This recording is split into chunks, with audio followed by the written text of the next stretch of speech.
வணக்கம். நமக்கு எண்கணி ஞானத்தையும், வேத ஜோதிட ஞானத்தையும், ஆன்மீக ஞானத்தை வழங்கிய அனைத்து குருமார்களுக்கும் நன்றி என்றதை வேளையில் இது ஒரு ஜோதிட விளக்க வீடியோ. விருப்பம் உள்ளவர்கள் தொடர்ந்து பார்க்கலாம். ஒரு இந்த ஜாதகம் போட்டு எக்ஸ்பிளைன் பண்றதுல கொஞ்சம் இதாகிறேன். என்னது கொஞ்சம் டைம் எடுத்துக்குது. அதுக்கு முதல்ல நான் தான் மன்னிப்பு கேட்கணும். அண்ட் 2வது விஷயம் அந்த லைவ் போடுறதுல நிறைய பேர் நிறைய கருத்துக்களை கொடுக்குறீங்களா, அந்த கருத்து கொடுக்குறீங்க. ஆக்சுவலி உங்களோட பார்வையில் சொல்றேங்க, எனக்கு அந்த 2ஆம் திருமணம் குரு வலுத்து 2வது திருமணமான்னு டைட்டில் வச்சிருப்போம். பட் அவர் கேட்ட கேள்வி இந்த திருமணம் நிலைக்குமான்னு கேட்டிருந்தாரு. ஓகேங்களா?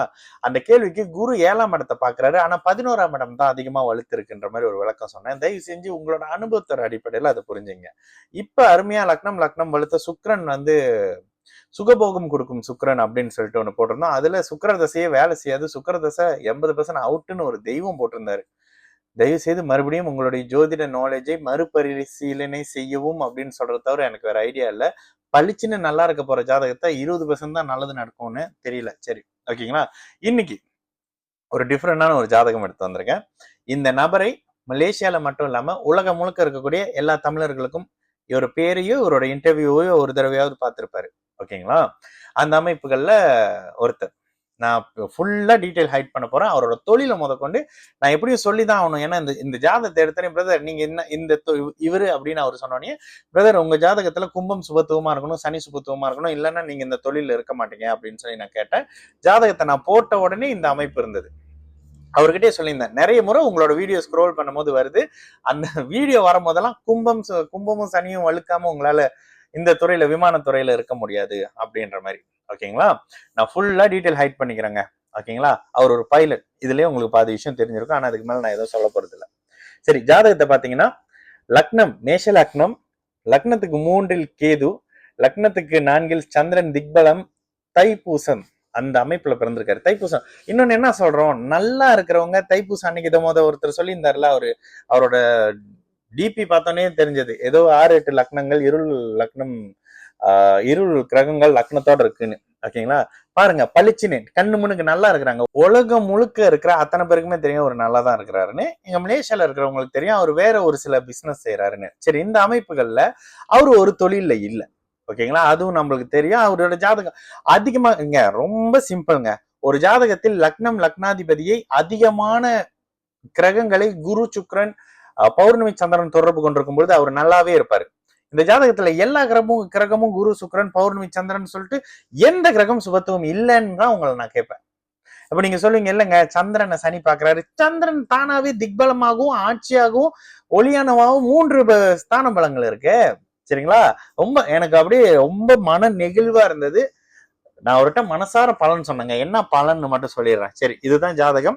லக்னத்துக்கு 9ஆம் இடத்துல சுக்கிரன், புதன், செவ்வாய், ராகு. இந்த இடத்துல மட்டும் நான் டிகிரியை சொல்லிடுறேன். புதன் 21 டிகிரி, சுக்கிரன் அப்பதான் உள்ள என்டர் ஆகுறாரு 0 டிகிரி, 14 டிகிரியில செவ்வாய், 15 டிகிரியில ராகு. இவர்கள் எல்லாருமே குருவின் பார்வையில குருவின் வீட்டுல இருக்காங்க. கிட்டத்தட்ட லக்னாதிபதி கிரகணம். லக்னாதிபதி இங்க கிரகணம் ஆகாம இருந்திருந்தா செவ்வாய் சார்ந்த துறையில வந்திருப்பாரு. ஓகேங்களா? அப்ப செவ்வாய் சார்ந்த துறையில ஏன் வரல?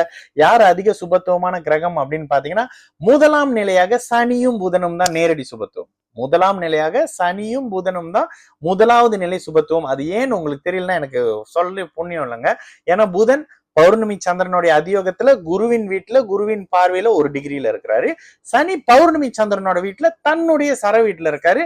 அவரு இங்க கிட்டத்தட்ட இவரை விட்டு, யாரு, சூரியனை விட்டு ஒரு 9 டிகிரி விலகியே இருக்காரு. 9 டிகிரின்றது போதுமான டிகிரி. இதெல்லாம் விட கும்பம் பாருங்க எவ்வளவு சுபத்துவமா இருக்கு. இதனாலதான் அவர் பைலட் அப்படின்னு போட்டிருந்தேன். சரி, இந்த அமைப்புகள்ல அடுத்ததா இப்ப நடந்த கேது தசை அவருக்கு என்ன பண்ணணும், ரொம்ப சிம்பிளா சொன்னேன். 2018 இருந்து நீங்க நினைச்சது ஒண்ணு நடந்தது ஒண்ணா இருக்கும். இந்த அஷ்டம சனி எல்லாம் சூப்பரா நல்ல பலன் செய்யுங்க, அஷ்டம சனி இல்லைன்னு சொல்லிட்டு பேசிக்கிட்டு இருந்தவங்களுக்கு எல்லாம் ஒரு பதில். அஷ்டம சனியில இவ்வளவு நல்ல யோக ஜாதகத்தை வச்சிருக்கிறவரே ஒரு சில பிரேக்கப் அப்படி இப்படின்ற மாதிரியான சில விஷயங்களும், தன்னோட முயற்சி சில இடங்கள்ல பழிக்காத விஷயத்தையும் சொன்னாரு. எனக்கு ஜோசியத்துல நம்பிக்கை இல்ல, சாமி கூட கும்பிட மாட்டேன் பிரதர், எனக்கு சாமி கும்பிட்றதெல்லாம் பெருசா நம்பிக்கை இல்ல, ஜோசியத்துல நம்பிக்கை இல்ல. உங்களுடைய வீடியோ நேத்து ஒரு வீடியோ போட்டிருப்போம் பாருங்க, ப்ரொஃபஷனல்ஸுக்கும் படிப்பறிவு உள்ளவங்களுக்கும் நான் என்ன பேசுறேன்னு புரியும்னு. அதுதான் இது இவரு. ஓகேங்களா? அதுதான் இவரு. நீங்க பேசின விஷயம் புரிஞ்சது. என்னோட ஜாதகத்துல நீங்க சொன்ன மாதிரி எடுத்து செக் பண்ணி பார்த்தேன், சில விஷயம் வந்தது. அதனாலதான் பிரதர் நான் வந்தேன். கொஞ்சம் பர்சனலாவே நம்மளாம் ஒரு கைகளா இருக்கலாமா, ஒரு ஃப்ரெண்டா இருக்கலாமா அப்படி சொல்லி பேசினாரு. ஓகேங்களா. இப்ப அடுத்து அவருக்கு வரக்கூடியது சுக்கிரதசைங்க. சுக்கிரதசை மே மாசத்துல இருந்து வர ஆரம்பிக்குது. மே மாசத்துல இருந்து சுக்கிரதசை வர ஆரம்பிக்குதுன்னா ஒரே பலன் தான் சொன்னேன். எதுக்குங்க ஜாதகத்தை எடுத்து வந்தீங்க பிரதர்? எல்லாம் முடிஞ்ச போது வழக்கமா என்கிட்ட ஜாதகம் எடுத்து வரும்போது எல்லாம் முடியறப்ப எடுத்து வருவீங்க. சுக்கிரதசை 7ஆம் அதிபதி அவரே குருவின் வீட்டுல சந்திராதி யோகத்துலன்னு சொல்லி மங்கள யோகம் அப்படி இப்படின்னு கலகலன்னு அற்புதமா இருக்கிறாரு. என்ன பண்ணுவாரு? உங்களுக்கு கல்யாணம் பண்ணி வைக்க போறாரு. மீடியா துறையில களை கட்ட போறீங்க. பேசுற துறையில நல்லா வர போறீங்க. இன்னும் சில விஷயம் பர்சனலா சொன்னேன். ஆனா அவர்கிட்ட நான் முதல் சொன்னது பதவி உயர்வு வரும், திருமணம் நடக்கும், மீடியா துறையில புகழ் பெற போறீங்க. உலகம் முழுக்க தெரிகிற அளவுக்கு புகழ் வரும் பிரதர். 2 3 9 3ஆம் இடமும் 3ஆம் அதிபதியும் சுபத்துவமா இருக்கிற பட்சத்துல உங்களுக்கு புகழ் வரப்போகுது. சகலமும் நல்லா இருக்கும் போது அடுத்து 20 வருஷத்துக்கு இப்படி இருக்க போறீங்க, இப்படி இருக்க போறீங்க, இப்படி இருக்க போறீங்கன்னு அவரு சைலண்ட் ஆன்ட்டு உண்மையாவான்னு கேட்டாரு. பிரதர் இப்ப நான் கேட்டேன்னா நீங்க நல்லா இருக்கீங்கன்னு தான் சொல்லுவீங்க. ஏன்னா பிறந்த ஜாதகம் அந்த மாதிரி. இதற்கு அடுத்த நிலையில இப்ப இருக்கிறத விட டபுள் ட்ரிபிள் மடங்கு நல்லா இருக்க போறீங்க. வீடு, வாகனம், மனைவி, பெண்கள், வியாபாரம், அழகு, மீடியான்னு சொல்லிட்டு அப்படியே நீங்க இருக்கிற பக்கமே வந்து சில விஷயங்கள் எல்லாம் வந்து அப்படியே வர்ற மாதிரி இருக்கணும்னு சொன்னாரு. பிக் பாஸ்ல இருந்து 2 தடவை இன்டர்வியூ வந்தது. அதற்கு தகுதியானவர் தானே. அடுத்தடுத்து சில விஷயங்களை பார்ப்பீங்க. பேசுறப்ப இதே வீடியோவை அட்டாச் பண்ணி உங்களுக்கு நான் போடுறேன். சரிங்களா. இந்த அமைப்புகள்ல இருக்கிற ஜாதகம்ங்க. இன்னொன்னு லக்னத்தையும் லக்னாதிபதியும் குரு பார்த்தா அந்த ஸ்கார்பியன். உங்க கேள்வி எனக்கு ஏங்க என் வீடியோலாம் நீங்க பாக்குறீங்கன்ற மாதிரி இருந்தது. ஓகேங்களா. ஏங்க பாக்குறீங்கன்ற மாதிரி சில கொமெண்ட் கொடுக்குறீங்க.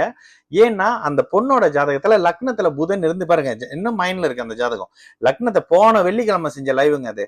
லக்னத்துல புதன் திக்பலமாகி 7ஆம் இடத்துல குரு இருந்து லக்னத்தை பார்த்து லக்னாதிபதி 11ஆம் இடத்துல உச்சமாக இருந்து சுக்கிரதசை வருது.